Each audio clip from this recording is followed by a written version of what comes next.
in our state in 2023 was similar. We had 429 deaths, which was a step down from where we've been the last couple of years, but still 70% of those deaths resulted from synthetic opioids, fentanyl.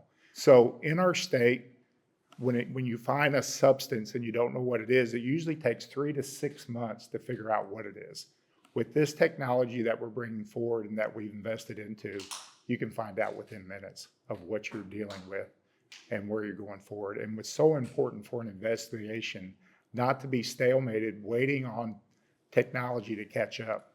Using the technology to push that investigation forward makes communities safer, it makes law enforcement, or it makes people that will be utilizing these instruments safer, and it'll give family answers quickly. And that's what it's all about. These devices are about $32,000 a piece. We invested $1 million. You can see the check that we wrote, close to $1 million in purchasing 32 devices. It sends a laser through the substance, which causes the substance to vibrate and put off a chemical footprint. And then that footprint is all the footprints, the different chemicals are created in the database within each device, and it matches that to the library and is able to identify it. So once you turn it on and it comes on, it gives you the option to you can go through and you can review the scans that you've already done. You can do a check of the system, or you can do a scan of itself. So every time prior to doing a scan, we always do a check. That way it'll calibrate the system, and then once it does that, it'll tell you if it passes or fails. So then you can hit the scan button. The scan button gives you two options. It gives you the option of doing a direct scan or doing a type H scan.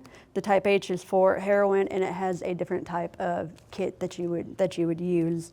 So if you do the direct scan, it allows you to pick which one. We're going to do the direct, and then it gives you the warning. It tells you that it's about to utilize the laser that's going to come out. So you want to hold the substance directly up to it.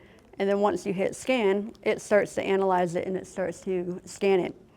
You continue to keep the substance up there as it scans, and you just wait for it to come through.